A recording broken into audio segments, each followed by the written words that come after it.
was beautiful there. Imagine what it would be like to be totally disconnected from your brain chatter that connects you to the external world. So here I am in this space, and my job and any stress related to my job, it was gone.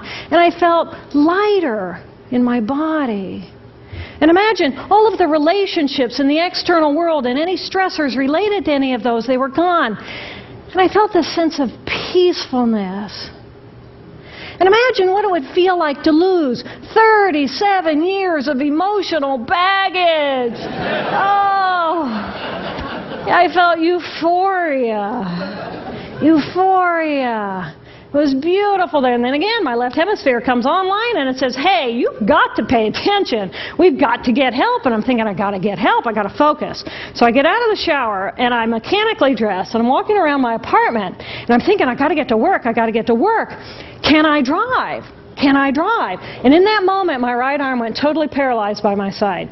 Then I realized, oh my gosh, I'm having a stroke. I'm having a stroke. And then the next thing my brain says to me is, wow. This is so cool. This is so cool. How many brain scientists have the opportunity to study their own brain from the inside out? And then it crosses my mind, but I'm a very busy woman. I don't have time for a stroke. It's like, okay, I can't stop the stroke from happening, so I'll do this for a week or two, and then I'll get back to my routine. Okay, so I got to call help. I got to call work. I couldn't remember the number at work. So I remembered in my office I had a business card with my number on it. So I go into my business room. I pull out a 3-inch stack of business cards. And I'm looking at the card on top. And even though I could see clearly in my mind's eye what my business card looked like, I couldn't tell if this was my card or not because all I could see were pixels. And the pixels of the words blended with the pixels of the background and the pixels of the symbols, and I just couldn't tell. And then I would wait for what I call a wave of clarity.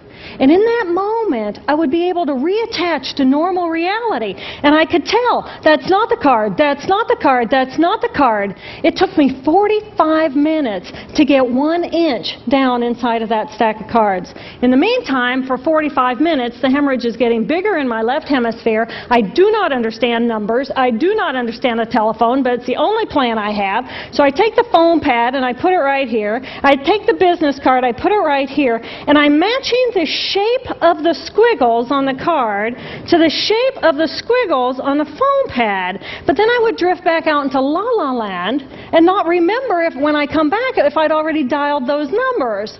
So I had to wield my paralyzed arm like a stump and cover the numbers as I went along and push them so that as I would come back to normal reality, I'd be able to tell, yes, I've already dialed that number. Eventually, the whole number gets dialed, and I'm listening to the phone, and my colleague picks up the phone, and he says to me, and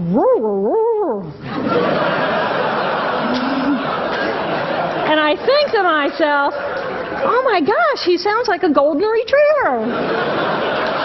And so I say to him, clear in my mind, I say to him, this is Jill, I need help. And what comes out of my voice is, and I think, oh my gosh, I sound like a golden retriever. So I didn't know that I couldn't speak or understand language until I tried. So he recognizes that I need help, and he gets me help. And a little while later, I'm riding in an ambulance from one hospital across Boston to Mass General Hospital. And I curl up into a little fetal ball.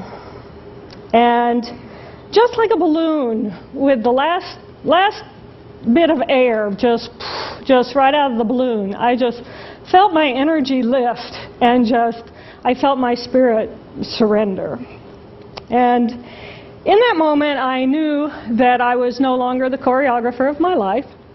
And either the doctors rescue my body and give me a second chance at life, or this was perhaps my moment of transition.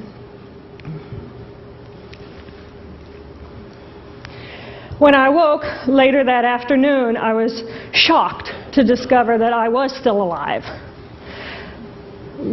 When I felt my spirit surrender, I said goodbye to my life, and my mind was now suspended between two very opposite planes of reality. Stimulation coming in through my sensory systems felt like pure pain. Light burned my brain like wildfire, and sounds were so loud and chaotic that I could not pick a voice out from the background noise, and I just wanted to escape. Because I could not identify the position of my body in space, I felt enormous and expansive, like a genie just liberated from her bottle. And my spirit soared free like a great whale gliding through a sea of silent euphoria. Nirvana. I found nirvana. And I remember thinking there's no way I would ever be able to squeeze the enormousness of myself back inside this tiny little body. But then I realized, but I'm still alive. I'm still alive, and I have found nirvana. And if I have found nirvana and I'm still alive, then everyone who is alive can find nirvana. And I pictured a world filled with beautiful, peaceful, compassionate, loving people who knew that they could come to this space at any time, and that they could purposely choose to step to the right of their left hemispheres and find this peace. And then I realized what a tremendous gift this experience could be. What a stroke of insight this could be to how we live our lives. And it motivated me to recover. 2.5 weeks after the hemorrhage, the surgeons went in and they removed a blood clot the size of a golf ball that was pushing on my language centers. Here I am with my mama, who's a true angel in my life. It took me 8 years to completely recover. So, who are we? We are the life force power of the universe with manual dexterity and 2 cognitive minds. And we have the power to choose moment by moment who and how we want to be in the world. Right here, right now, I can step into the consciousness of my right hemisphere where we are. I am the life force power of the universe. I am the life force power of the 50 trillion beautiful molecular geniuses that make up my form, at one with all that is. Or I can choose to step into the consciousness of my left hemisphere, where I become a single individual, a solid, separate from the flow, separate from you.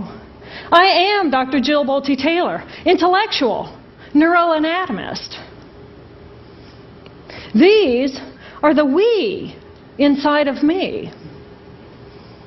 Which would you choose? Which do you choose? And when? I believe that the more time we spend choosing to run the deep inner peace circuitry of our right hemispheres, the more peace we will project into the world, and the more peaceful our planet will be. And I thought that was an idea worth spreading. Thank you.